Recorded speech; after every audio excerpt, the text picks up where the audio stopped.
Businessman Opinion.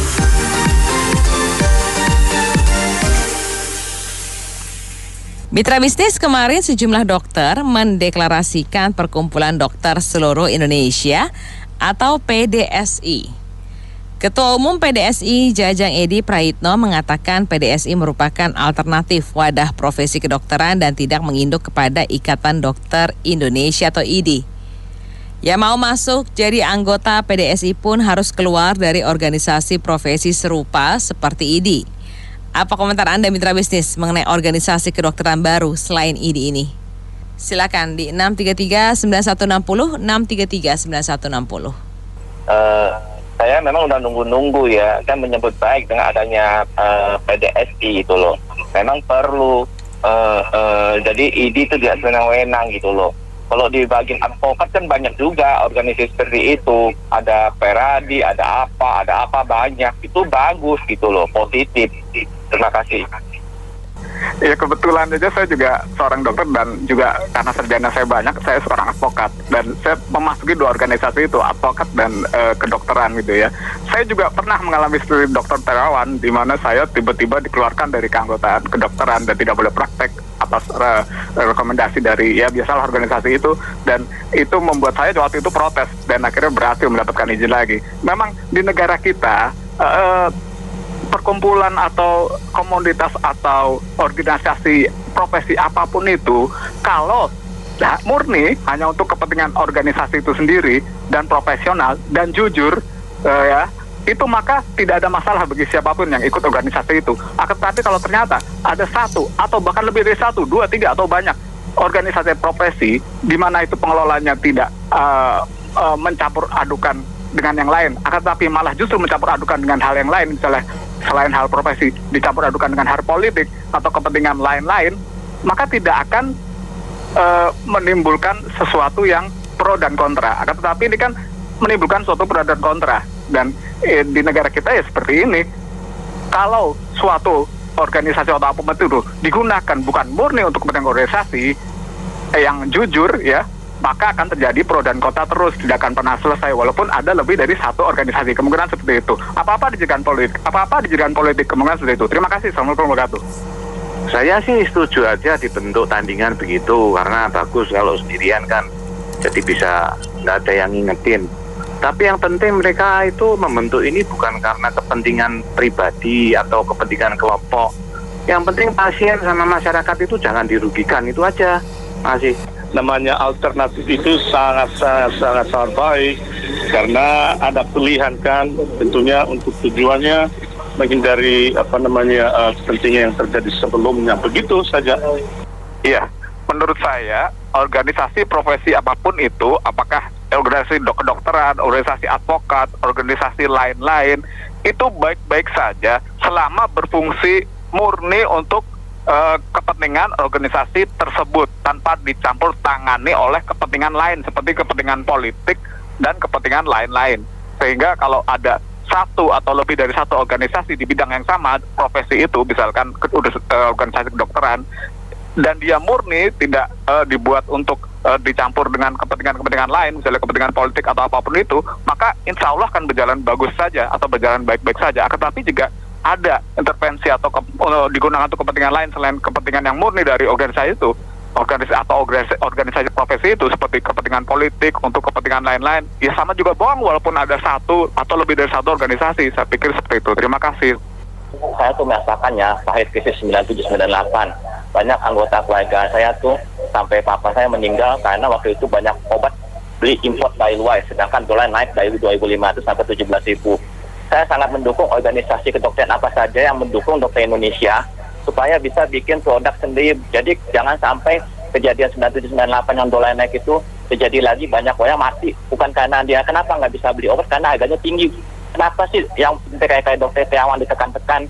Kalau Indonesia mau maju, dokter yang pintar-pintar kayak Terawan, siapapun yang pintar, dikasih dorongan dari pemerintah. Yang saya sayangkan dari Pak Jokowi ya, yang saya sayangkan kenapa Pak Jokowi itu lemah, gak berani membela dokter Terawan. Itu aja, terima kasih. kita ini semakin kisruh dengan adanya semacam organisasi atau institusi tandingan ya. Jadi artinya betul-betul harus kira nih. Kayak kemarin kan Pradi itu Persatuan Advokat Indonesia keluar lagi Dewan Pradi, jadi banyak sekali konotasi-konotasi ataupun artikulasi yang bisa membuat masyarakat juga bingung ya. Ini antara organisasi ini bisa ada bermacam-macam gitu loh, jadi multi organisasi seperti ini kalau memang tidak bisa dikolaborasi menjadi satu ikatan dokter yang baik, harusnya diberikan ini dulu kebersamaan, kerjasama, musyawarah dulu sebelum diciptakan organisasi baru. Saya kira nanti akan bermunculan lagi penjamuran, bukan hanya di kedokteran, mungkin di bidang-bidang lain. Jadi saya kira bisa membingungkan masyarakat juga nih. Satu hal yang bijak, harusnya diambil satu keputusan yang baik sebelum dimunculkan organisasi-organisasi baru yang kerap membingungkan masyarakat. Saya kira demikian. Nih kalau organisasi cuma sendirian itu kan itu jelek lah, nggak bagus. Tapi kalau terlalu bebas juga kan nggak bagus. Makanya yang punya wewenang ngatur kan itu ada pemerintah. Pemerintah yang bikin aturan, syarat-syaratnya bagaimana, itu aturannya yang jelas. Jadi kalau nggak sesuai dengan aturan pemerintah ya nggak usah di ACC. Makasih. Sesuai yang sudah saya dengar bahwa itu hanya ormas, peran organisasi profesi hanya satu. Kalau dokter umum itu IBI, kalau dokter gigi itu PDGI. Jadi menurut saya itu bukan saingan dari IBI, tapi hanya ormas saja. Terima kasih. Merangkut dengan adanya PDSI itu Persatuan Dokter Seluruh Indonesia ya, dengan IDI. Ini seperti menjadi dua kubu yang membuat bingung para lulusan dokter. Yang saya rasa lulusan dokter itu sangat dipersulit untuk membuka prakteknya. Saat saya mendengar Panglima TNI mengatakan ya nggak apa-apa, kita ikuti saja peraturannya IDI. Waktu itu saya jadi bingung. Ini masalah dokter Terawan ya. Tak lama kemudian ternyata muncul berita kalau ada tandingan dari IDI. Jadi artinya organisasi ini sudah direncanakan dan sudah diberesin oleh pemerintah agar supaya IDI nggak semena-mena. Kenapa? Banyak loh, kalau nggak percaya, Anda kan media. Wawancara itu dokter-dokter yang ada di Singapura, yang orang Indonesia. Semua itu mereka nongkrong di Singapura karena tidak bisa pulang ke Indonesia, karena mereka sulit untuk mendapatkan izin. Sehingga akibatnya mereka jadi profesor pun dibayarin oleh pemerintah Singapura. Bisa nggak dibayangin betapa banyaknya devisa Indonesia yang keluar ke luar negeri? Kenapa? Bukan katanya kita tidak percaya dengan dokter Indonesia, tapi jumlah dokter Indonesia itu amat sangat sedikit kalau dibandingin populasi daripada penduduk Indonesia. Nah, kalau sekarang dokter yang agak baik aja, kita harus nunggunya 2 jam, 3 jam hanya untuk check up. Ini bayangin aja, terus ke rumah sakitnya mahal banget. Kenapa? Karena semuanya itu, ya peraturannya ribet deh. Ditambah lagi, masih ingat kan pada saat pandemi COVID, terus kita tidak punya APD ya, kita tidak punya obat-obat dasar aja juga nggak punya dan sebagainya itu nggak punya. Ini semua campur aduk jadi satu. Dan kalau bisa sebentar lagi Badan POM itu juga direformasi. Plus yang jelas di negara juga harus turun tangan, seperti negara turun tangan terhadap halal kita. Halal kita sekarang kan udah bagus izin halal kita. Nah, seperti gitu dong, malu-maluin aja. Masa negara Islam terbesar di dunia tapi izin halalnya, aduh mampus deh, kayak gitu malu-maluin aja. Makasih. Seperti ini sudah lama kita rindukan ada sebagai kompetitor daripada ID. Karena ID selama ini berbuat semaunya, otoriter. Bila perlu jangan 2, lebih dari 2. Bikin Federasi Dokter Indonesia atau FDIN boleh. Karena negara demokrasi harus ada pilihan-pilihan yang mana akhirnya menciptakan kemajuan-kemajuan dan kesejahteraan daripada anggotanya. Partai-partai di Indonesia lebih daripada 1. Jadi ini baik sekali untuk profesi kedokteran di Indonesia. Terima kasih. Duanya kacau semua, dua-duanya sanci, Pak. Saya terima kasih. Nah, ini yang menjadi masalah di bangsa kita. Tidak ada rasa bersatu, baik yang menjadi pemimpin maupun yang follower. Sama-sama keras kepala, tegar tengkuk, tidak punya kearifan untuk menyelesaikan secara kekeluargaan. Akhirnya membangkang, bikin organisasi baru, bikin lagi partai tandingan atau organisasi tandingan. Nah, kebiasaan-kebiasaan begini kalau ditunjukkan terus, ini setahu saya juga udah 2 nih. Kemarin profesi kepengacaraan, sekarang dokter. Luar biasa, tidak ada rasa bersatu. Udah tahu kita rasanya itu sebagai sebangsa dan senasib. Apapun masalahnya, cari titik temunya. Bukan begitu caranya membangkang lalu membogat organisasi tandingan. Terima kasih. Saya setuju dan cenderung sudah terlalu terlambat. Karena segala sesuatu yang tidak ada kompetisinya, maka itu pasti buruk. Ide itu seperti oligark, jadi tidak pernah reformasi. Kenapa saya katakan gitu?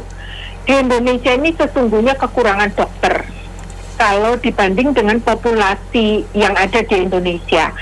Kenapa anak-anak muda yang setelah sekolah ke luar negeri tidak mau masuk lagi ke Indonesia? Karena sulit untuk minta izin diakui oleh ID. Itu fakta dan beredar banyak, itu udah puluhan tahun kayak gitu itu. Sehingga akibatnya, saya kenapa ngomong oligark? Akibatnya Singapura lah yang menangkap peluang industri kedokteran ini, kesehatan.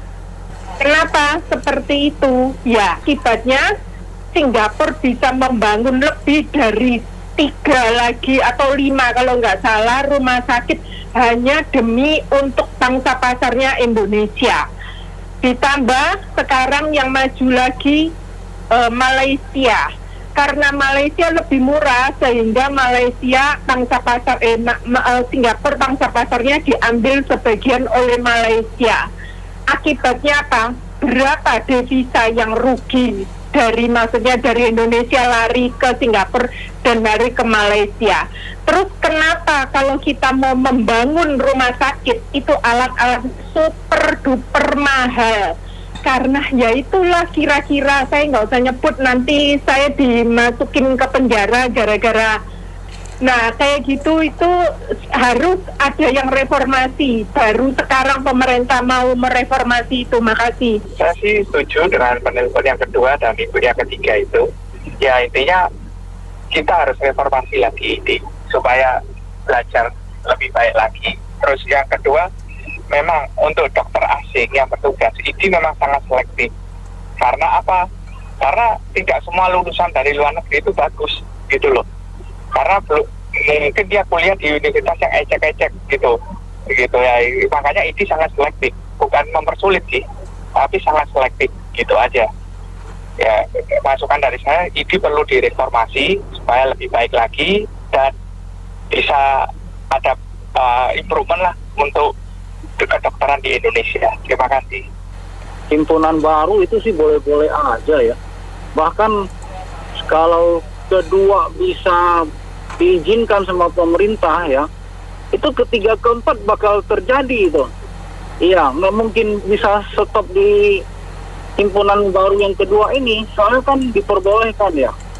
Tujuannya mungkin supaya tidak terjadi monopoli ya, dan ada persaingan sehat. Jadi dokter itu diberikan kebebasan untuk memilih dia itu cocok di lembaga yang mana, dan lebih profesional yang mana dan lebih sehat yang mana. Itu aja sebenarnya sih. Terima kasih.